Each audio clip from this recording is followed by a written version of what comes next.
Assalamu alaikum. You're watching Views and News and I'm Faisal Rehman live from our Islamabad studios.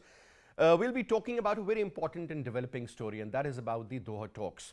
The talks between the Taliban government or the Taliban regime and the US officials that took place in Doha, as I earlier mentioned. And a couple of important areas were discussed. For example, regarding the current situation as far as law and order is concerned, about the security perhaps, as we all know what happened in Kunduz on Friday, what a tragedy that was, in which so many innocent lives were lost. And then we talk about the overall demands by the Americans regarding the human rights issue. And perhaps one of the most important area of discussion was about the presence of these non-state actors such as Daesh there. Our own Prime Minister, Imran Khan Sahab, has also emphasized and reiterated many times that if Afghanistan is not looked after, if Afghanistan is not helped at this particular moment, it is going to become a safe haven for all those non-state actors, and perhaps then the security issue is going to be the most important. The law and order, and currently if you just look at let's say post 15th of August scenario, we have seen bombing at the Kabul airport, killing around almost 170 people, including 13 US personnel. Kunduz, 100 people died in a mosque, mostly Shias. You talk about bombings at other places, 3, 4, 6, 8. This is the number which we often get. So if peace needs to be there in Afghanistan, one has to make sure that the current regime should be helped. But what would be the terms and conditions? Because at a certain level, it seems that the Americans are very reluctant, or perhaps the West is very reluctant to help them out. But when you look at the regional countries who understand the importance of the overall situation, they are trying their level best. But at the end of the day, as earlier promised, I think Afghan people should be looked after, because they have been sacrificing for the last almost 4 decades, and this can't continue forever. So to talk about this, let me quickly introduce you to our panelists. We have with us in our studio Lieutenant General retired TALAT MASOOD Saab, needs no introduction, is a senior analyst. Thank you so much for your time. A pleasure to have you in the studio and the show, sir. And HASSAN Khan Sahab, again an expert on Afghan affairs. Thank you so much, sir. HASSAN Khan Sahab is a senior journalist, is somebody who's been to Afghanistan, I think, more than 24 times. Is that correct, Hassan? Yeah, so almost 3 dozen. Almost 3 dozen times. That sounds really good. This is what the passport says. All right. And we'll also be talking to Michael KUGELMAN, who's the Deputy Director of Asia Program. He'll be joining us too. Thank you so much, Michael, for your time as well. And what a pleasure to have you on the show, sir. So before we start the show, sir, we have prepared a package. Let's watch that first, sir, and then we'll start the conversation. The takeover of Afghanistan by Taliban after the United States chaotically exit from Afghanistan has pushed the war-torn state on the verge of the humanitarian crisis. This looming humanitarian crisis is undoubtedly a test for both the apprehensive world powers and the orthodox Afghanistan ruling Taliban, as the uncertain economic fate is peeping out of humanly insecure Afghan citizens. The Taliban, without any doubt, has to play a more important and crucial role in averting this crisis by abiding all the pledges they made after coming to the power, as it is the only way which will make the international organizations accept the Taliban as a politically legitimate entity in the Afghanistan and in international arena. International powers and organizations' assertiveness regarding this was evident in the recent 2 days Doha talks between the Afghanistan delegates and the United States in Qatar. The United States side was pretty clear regarding focusing on Taliban's pledges regarding not harboring any terrorist entity and respecting the women's rights in Afghanistan. Where Taliban said that there were the positive talks, the spokesman for the United States Department of State Ned Price said that Taliban will be judged on its actions, not only its words. The agenda of Afghan delegation, which was led by Afghan Acting Foreign Minister Mullah Amir Khan Muttaqi, was making United States to agree to end economic sanctions and to unfreeze some $10 billion worth of assets which was cut off from international financial institutions such as IMF and World Bank after the Kabul fall. However, neither the United States nor the Taliban have said if any agreements were reached during the talks. The Taliban have to check the ramped-up terrorist activities of Islamic State in Khorasan province, particularly targeting the Shia Hazara community, as well as their human rights pledges in order to satisfy the international organizations. Otherwise, Afghanistan citizens will soon collapse in all the domains of human security. The takeover of Afghanistan. All right. Now, Jalsab, if you allow me, sir, we'll start from Michael Kugelman, and let's see what Mr. Kugelman has to share with us on this particular very important story. Michael, first of all, do you have details of the individuals who, in fact, were a part of this important delegation from the Afghan side, other than Amir Khan Muttaqi, who is the foreign minister, and who were there representing the US side, sir? Well, as I understand it, you had a number of second-in-commands from different U.S. government agencies. Second-in-command at the CIA, second-in-command not at the State Department, but someone who had been working for Ambassador Khalilzad on the Afghan reconciliation front was also leading the delegation. And there was also a senior official from USAID. So clearly, it was a senior, high-level delegation from the U.S. government. But we're not talking about, heads of agencies or anything like that. And that was probably intentional. I think that by sending these people to Doha to meet with the Taliban, that conferred some legitimacy on a government that the U.S. is not recognizing. But certainly, if the U.S. had sent more senior officials higher up than these folks that were there, I think that would have sent some messages that the U.S. would not want to send. Because one of the big messages from the U.S. government about these negotiations is that this was not about discussions toward possible recognition of the Taliban government. These were informal engagements with the Taliban on issues of importance to the U.S. government, such as delivering humanitarian supplies and evacuating Americans that want to leave, counterterrorism, human rights issues, and so on. So these were some prominent senior folks from the U.S. side, but certainly I guess they were not as high in rank, so to speak, as the counterparts that they were talking to on the Taliban side. All right. And Michael, one important factor, and that is about the body language out there and perhaps the content of the overall talks. I mean, because that is really important. You mentioned about counter-terrorism issues. You talked about the human rights, security perhaps. And currently what we have learned that as far as food security is concerned or health issues, they are just skyrocketing at the moment. So any decision that was taken for the immediate relief of the Afghan people in general?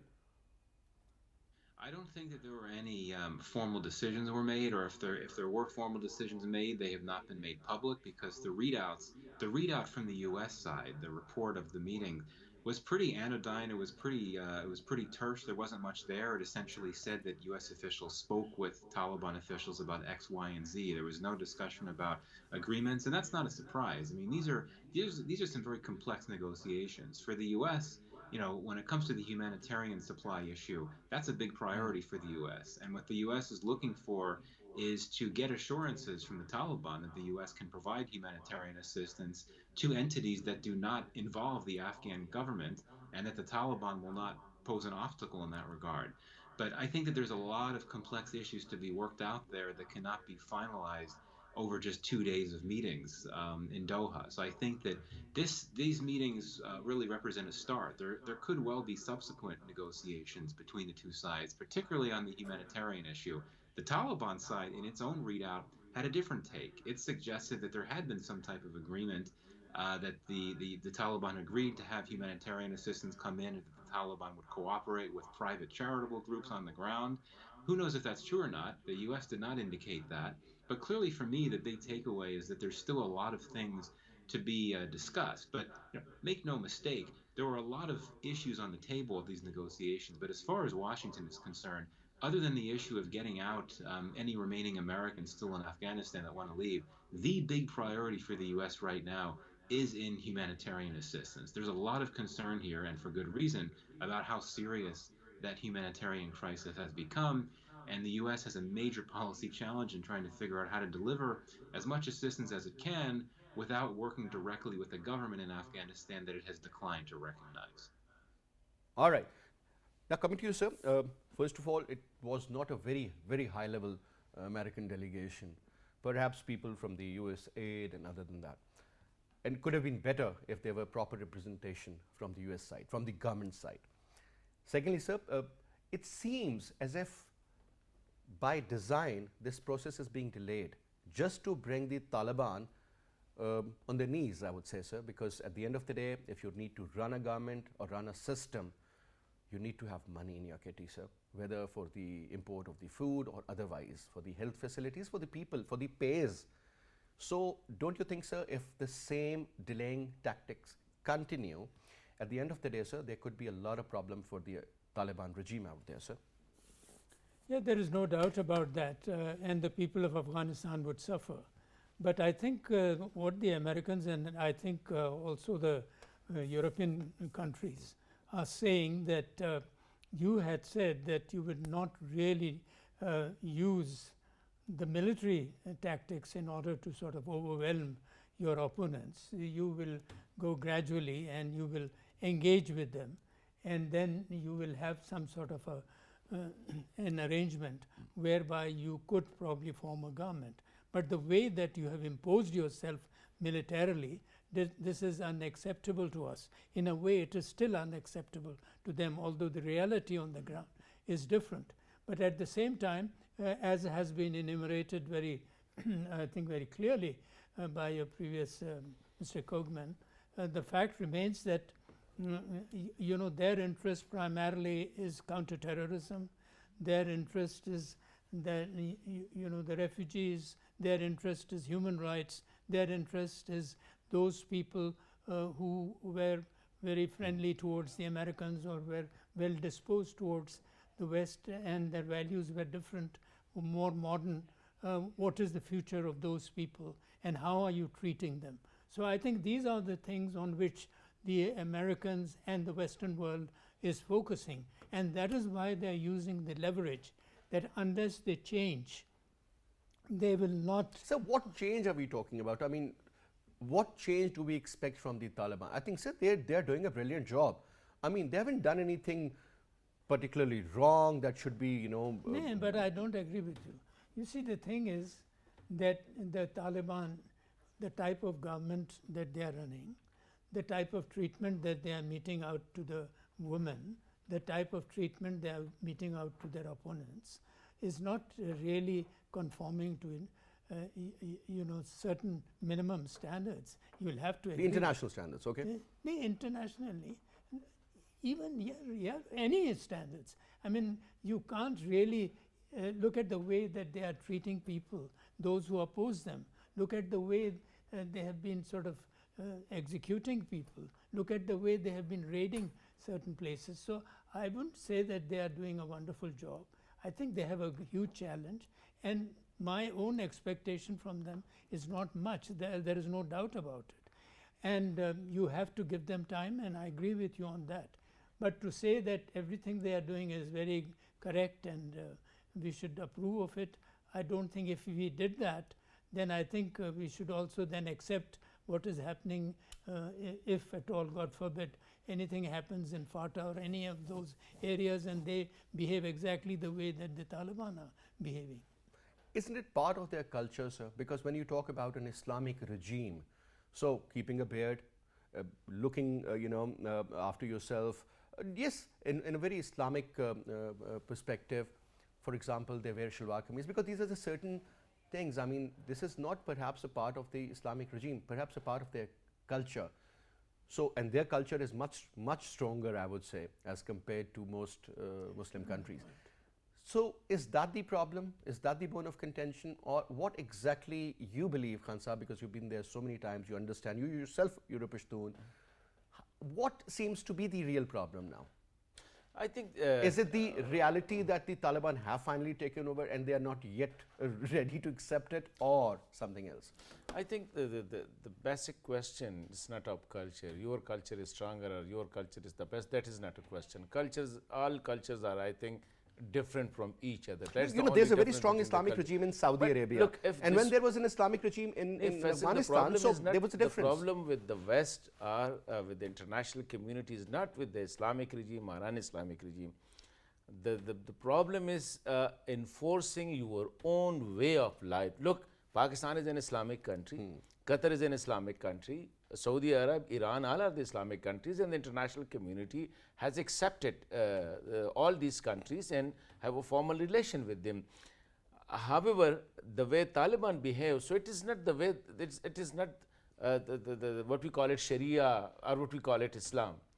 And neither, it is a very, I think, rudimentary type of what you call it. If you say, I am a Pashtun and I belong to an area which is mostly conservative, but it doesn't mean that if you come to my area, the women are free to go to schools, women are free to go to shops, women are free to go to offices, etc. So that's not the question. This is the mindset, I think. Basically, Taliban's mindset is that they come up with that pride of victory, and now they say that we have to do what we want to do. And they say we have to answer our own constituency, and that constituency is definitely the deep tribal the system, especially far away. Look, Afghanistan, it is a country, and I think it is a very historical country. It has thousands of years, almost more than that it exists. There are cities like Balkh, there are Mazar Sharif, this is like Herat, this is like Bamyan, which is, I think, that's historical and cultural in Kabul, in Jalalabad, etc. But the way Taliban are behaving, I think they have to understand, look, and especially to be a devil's advocate, the US has concern, yes. The US government has to tell the people that what's going on in Kabul. The people of the United States, definitely they will be asking of they're in a state of shock, because they were expecting their forces and the government there in Kabul for 20 years, spending trillions of dollars of the US taxpayer, the people tax money. So definitely so the US administration, I think they are not expecting that much from Taliban, that they should be totally changed. They may have their faces shaven, they come up with the ties and three-piece suits, etc. Okay, you are there, but behave normally. What does normally mean? Like a human beings, like Islamabad, like Riyadh, like Tehran, like Qatar, etc. So I think at the moment, and you have to accept other Afghan also. Other Afghans doesn't mean that currently in the cabinet, it is only the Taliban, whether it is Tajik, Uzbek, Hazara, Turkmen, Baloch, Pashtun, etc. So they have selected, they have taken people of their own, which have their own choice. Their own choice. I think the international community was definitely expecting, which the Taliban agreed in Doha, in that agreement, that they will not come up, as General Saab has said, militarily take over the Kabul, etc. 1, 2, they will come up with the broad-based, all-inclusive government. So now I think this word all-inclusive is very much prevailing. So this is now almost 2 months now they are in office. So is the current government today, the Prime Minister of Pakistan has said that the government is not all-inclusive. Pakistan is the biggest proponents of Taliban everywhere, I think propagating their case, fighting for their recognition, for engaging the Taliban, because the other one is the worst. I got your point. Khan Sahab, one quick comment. Do you think this arm twisting from the Western world, will it work on the Taliban? I think definitely it is working. It is working? Yes, and I think the regional, there are two types. One is the regional consensus. The regional consensus is keeping engaged. Yeah, that is the regional consensus. One is that international, the West or the US, they say that they have to show the result. We will engage Taliban, but instead of words, instead of rhetorics, these should be, I think, turned into actions. So for their actions, especially as General Saab has mentioned, vis-a-vis opponents, vis-a-vis engaging with their opponents, vis-a-vis women, I think two men, especially the human rights, etc. So I think the actions are not in alignment with their word. So I think this is, to me, sometimes I feel that, look, now you are in a different position. You were fighting, you were resisting, let's say the international forces in Afghanistan. Now you have to govern. And to govern is totally different ball game from to resist. Being in opposition and being in opposition and being absolutely. And this is a country of 40 million people, and they suffer for almost 4 decades of war. So too much has to be done. And I think even Islam does allow you. If this is the situation where the people are dying of poverty, hunger, yesterday I was having a very beautiful quote. I was at the Islamabad J11 Markaz, and there was a young Afghan who was opening a new shop, restaurant shop, and I asked him, how is Kabul Jan? Kabul, this Kabul, the Afghan people call it Kabul Jan, like this a very sweet word. So he said that the problem with Kabul is it is very unfortunate. He said previously there was money, but there was not a security. Now there is security, but there is no money. So what the people should do? I mean, that is a $1 million question. Now, Mr. Kugelman, another important area is about the overall situation out there in Kabul. It seems to me and to most of the other people, because the other night we were a couple of friends and we were having this discussion, and we in fact concluded this, that unless and until the Western world supports them financially, no matter what Chinese think, what the Russians are thinking, peace cannot prevail in Afghanistan and day-to-day business cannot be run. The government, obviously, when you are in the government, there are certain responsibilities, there are certain expectations from you, and then running a system in today's world, sir, because at the end of the day, the person who was born when Afghanistan was invaded is around 20 years old now. He is used to these mobile touchscreen phones or perhaps the internet, and his exposure is very different. So don't you think that can also perhaps create a situation where there could be an infighting kind of a situation that could develop and could be very devastating unless and until the Americans in particular start releasing certain amount of money? Step by step. Okay, you do this, we will do this. I mean, it seems as if they will be having a very common practice of, this sharing regarding that transactional kind of an engagement, let's put it this way.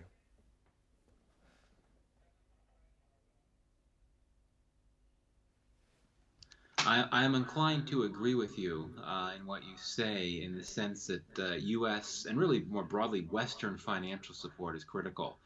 China has announced, I believe, an aid package of about $30 million, which is really a drop in the bucket in terms Absolutely. of the sheer needs of Afghanistan right now, especially when you compare that to the $9-10 billion worth of money that's been cut off to the Taliban government. And I can certainly understand why the U.S. and its Western allies have wanted to freeze that assistance, but that doesn't necessarily mean I agree with it. I don't think you don't want to play politics with people's lives here, and certainly that money is essential. I mean, given that Afghanistan under ordinary, well, I don't say under ordinary, in a best case scenario, so to speak, even when Afghanistan's economy has been a bit more stable, it's still been heavily dependent on international assistance, and that's of course even more the case now. But I think for me, one of the questions is even if the U.S. were to release all of that money that's been frozen and it's made available to the Taliban government, as was noted before, this is a group that's much more used to waging insurgency than governing. Does the Taliban have the experience and the know-how to be in a position to take on that kind of money and to be able to use it to formulate an economic recovery plan? I don't necessarily know if that's the case. And so this gets into the issues of the inclusivity in the government that we had spoken about before. It's clear that the Taliban is going to need to find ways to bring in non-Taliban officials, technocrats and economists who know Absolutely. how to make sense of a complex policy emergency like what Afghanistan is facing right now. And even if you start having all this money flow in, that's not going to be a magic bullet, right? You need to have the capacity to figure out how to deal with that money and how to use it to draft an economic recovery plan. And we know that whenever you have huge amounts of money coming in, the chances of misuse and certainly corruption are magnified. So it's just a big unholy mess for sure. And I definitely think an important point to put on the table here is that the Taliban is under a lot of stress. It's going to struggle to consolidate power because it has these huge policy crises that it's going to struggle to fix. And if it doesn't fix them, that's when people will get restless and unhappy, and you could start to have protests. That's where you could start to have a new armed resistance. You also have this threat of ISIS Khorasan, of Daesh, which clearly is not going to go away. That's going to put a lot of pressure on the Taliban. And to the extent that you have some internal differences within the group, there have been many reports that have not been proven yet that you've had differences between the hardliners and the moderates. Well, if that's true, given that the Taliban is under so much stress as it tries to consolidate power and get legitimacy from within the country, much less without the country, outside of the country, I think that the chances of more fissures and more divides breaking out within the group are intensified given the fact that the Taliban is under so much stress. So it's going to be a pretty difficult path forward for the Taliban. And if it hasn't learned already how difficult it is to govern compared to how it is to wage an insurgency, it's in for a surprise. Of course, it controlled about 90% of the country in the 1990s. It was governing then, but what the Taliban specializes in when it comes to governing is swift and brutal justice, and not prudent macroeconomic policy needed to craft an economic recovery plan. And that is the need of the hour. And unless the Taliban gets help from the international community and from others in Afghanistan that have the experience to do these types of things, the Taliban's going to be in a pretty difficult state, I would argue. You have raised a couple of very important points, Michael, especially the division within the ranks of the Taliban. That can happen because everybody can't be on the same page. I mean, this is human nature. And secondly, when you talk about the involvement of economists, technocrats, people who can run the country, run the system. I mean, having an art to fight doesn't mean that you can run the financial system also. Jalsa, very important points. Number one, Michael Kugelman says that they need to have certain people who should be able to run the government or should at least know how to run the government. But sir, I was in fact thinking about one thing that, when Taliban took over in 96, 97 till 2001, till they were invaded by the Americans, don't you think, sir, they were running a system at that time? Well, I think they were running a system, but it was I mean, they ran it for about 4 or 5 years. But it wasn't good for Afghanistan. You see, if it was good for Afghanistan and the people had accepted them, then obviously the world would have also accepted them. The fact was that they were completely isolated, only 3 countries, including and that Pakistan, too, in fact, only 1 country, Pakistan, really recognized them. Then Pakistan requested the other 2 Arab Saudi countries, and UAE, to sort of recognize them. So this was the level of their acceptability globally. And also I think the acceptability within the country was also not very much, with the result that it invited the US to stay in power for the next 20 years. Now, of course, you see, the thing is here, I see the situation very clearly. They have to sort of really coexist with the world. They are they were very powerful militarily in a way, or they were able to impose their will in Afghanistan. They had a certain following. The previous government was very unpopular. The occupation of the Americans was very So whether they were unpopular or they were whatever, they were corrupt, but still they were running a system. I'm just coming to that. They were unpopular, they were corrupt. The Americans were a foreign country which was unacceptable to the proud Afghans. Those factors were there which led to the Taliban getting into power. But the fact is that the Taliban are completely out of phase with the rest of the world.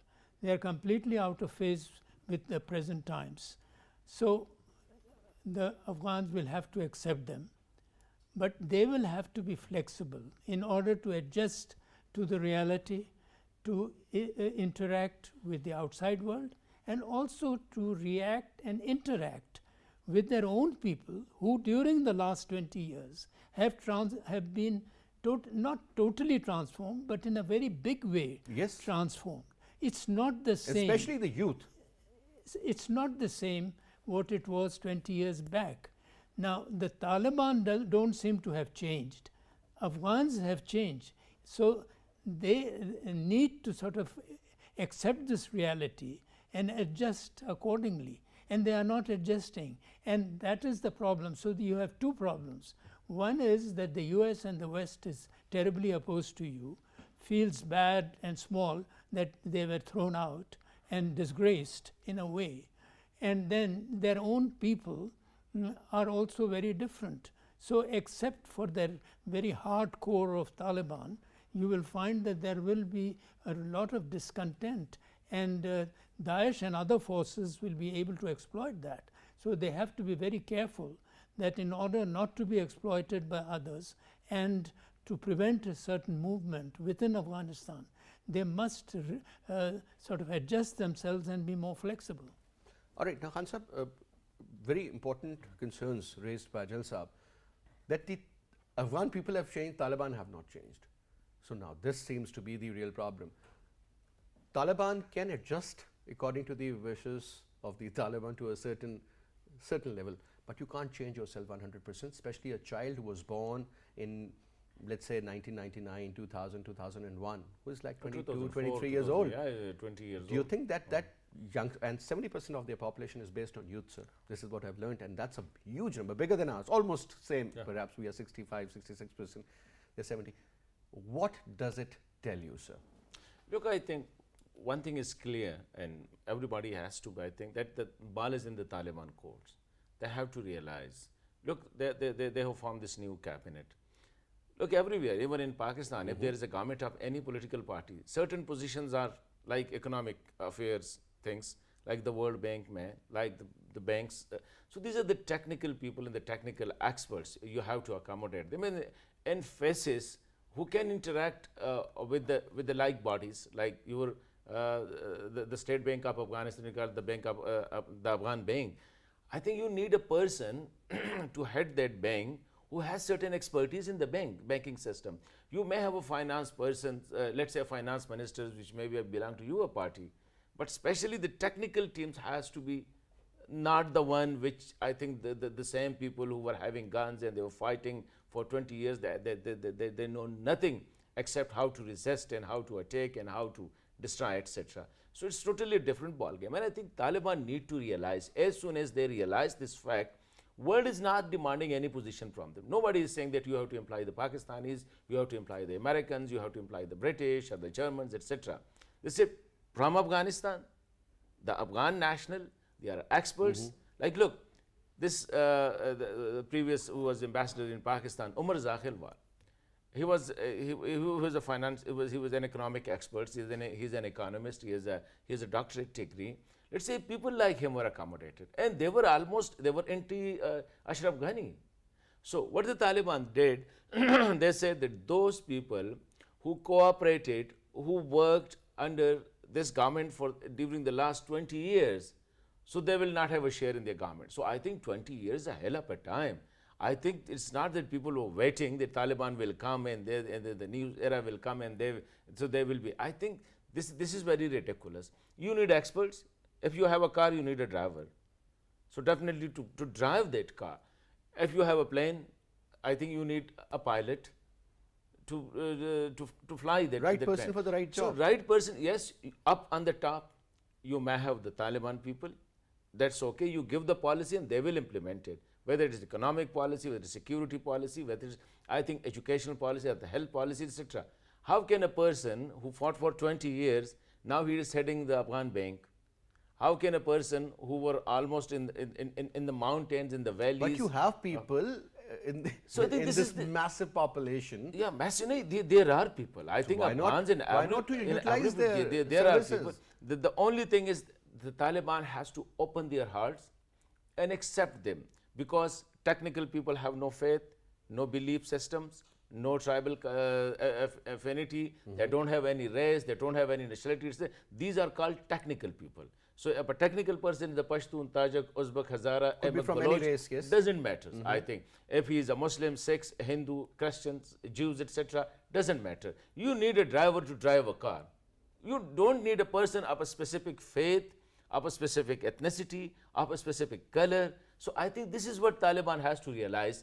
They are not now supposed to run a government, a country of 40 million people, a country which faced the war for almost 4 decades, a country which has to interact with the international community. I think, so you need paper, you need pen, you need chair, you need office, and then you need people to run these offices, I think. This is what people are telling Taliban to realize. And nobody is forcing them that such and such people. I think there is no list from the American side, there is no list from the Western side, there is no list from the regional countries that these are the people, these shall be accommodated in the Foreign Office, so and so much will be accommodated in the Interior Ministry. So I think this is the ball is in the Taliban court. The sooner they realized, I think the better that is for Afghan people.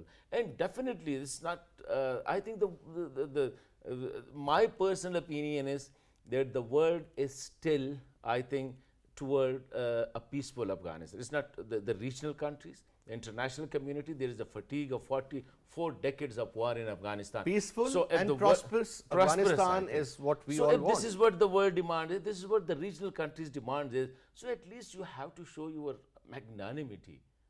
Now you have to run a country. Now you are not resisting a certain forces. All right, So so- there's what I say.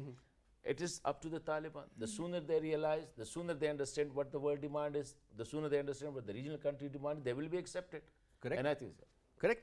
Now, KUGELMAN, another, I mean, it's a very straight layman kind of a question. Do you see things settling between the Taliban and the Western world, or perhaps this chaos is going to continue and God knows what can happen in Afghanistan? Do you think the flexibility has to be shown from both the sides?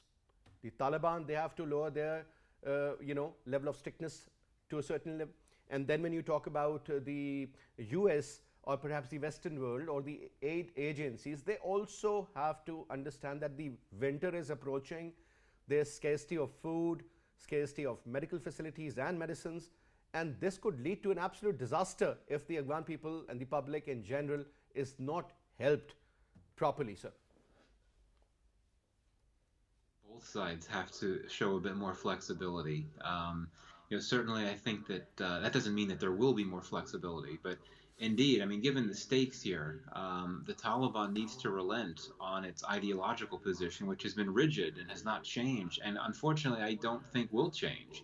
But clearly, I think it's very unlikely that the West is going to relent and be willing to en masse recognize the Taliban government unless it does see actions, not deeds or assurances from the Taliban on issues of human rights, women's rights, inclusivity, and all of that. So as one of your other guests said, I think that does mean that the ball is in the Taliban's court, for sure. That said, I think something really needs to be done on the part of the West about all of this money that's been frozen. Maybe there could be options that look into a partial unfreezing or the unfreezing of some of that money, not all of it.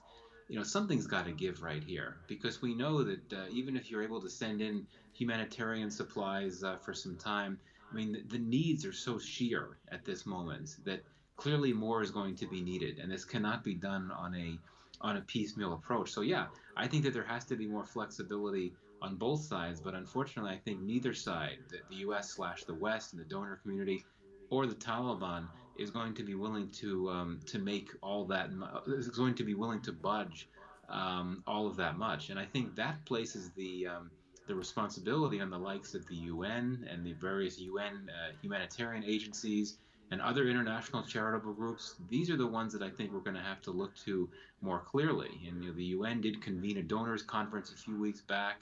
It hopes to do more, but I think that they're going to have to take charge, because I fear that you're not going to get the level of support and assistance from the U.S. and the West that one would like to see. And of course, the UN is willing to go in and provide assistance wherever it can, regardless of what government is in place. And there, you just have to hope that the Taliban will not pose an obstacle to these private charitable groups and these international organizations like the UN. All right. Thank you very much, Michael, for your comments. Ajal Saab, quick comment, last 1 minute left. So worst case scenario, do you see something totally going haywire, sir?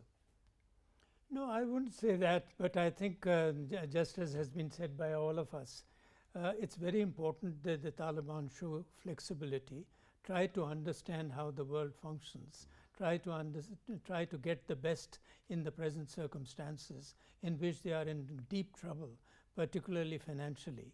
And also they should get the support of the people of Afghanistan.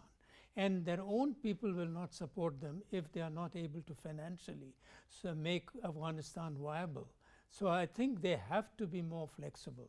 It is not a question, it's a question of their survival. Rigidity is not going to work in at any all. way. And it's going to land them into serious trouble, which you can already see that happening. And so I think they have no option now. I think what I want to say is that, look, in Taliban, instead of focusing to go to the world and tell them to humanitarian assistance, etc., or giving donations, or it's better to go and work with the world. So I think you can't run a country with donation. You can't run a country with humanitarian assistance from abroad. I think you need a policy. You need to work to do business, to do trade with international. You have to attract the investors, etc. So instead of wasting time going to the Western world or the US or the developed worlds and telling them, give us some aid, give us some humanitarian assistance, it is better to engage them in a much better way, and that is political integration. I think talks and meaningful talks, that is the way forward. And you negotiate according to the situation. This is even the Prophet Muhammad sallallahu alaihi wasallam even did, that engaging according to the situation and then taking a wise decision. I think this is what the need of the hour is. But Jalsa, thank you very much. It was a pleasure having you, Hansa. Thank you so much. And Michael Kugelman, once again, it was a pleasure having you. Thank you so much for your time. And that's all we have for this hour. Inshallah, I'll see you tomorrow at 8:05. Till then, you take good care. Khuda Hafiz.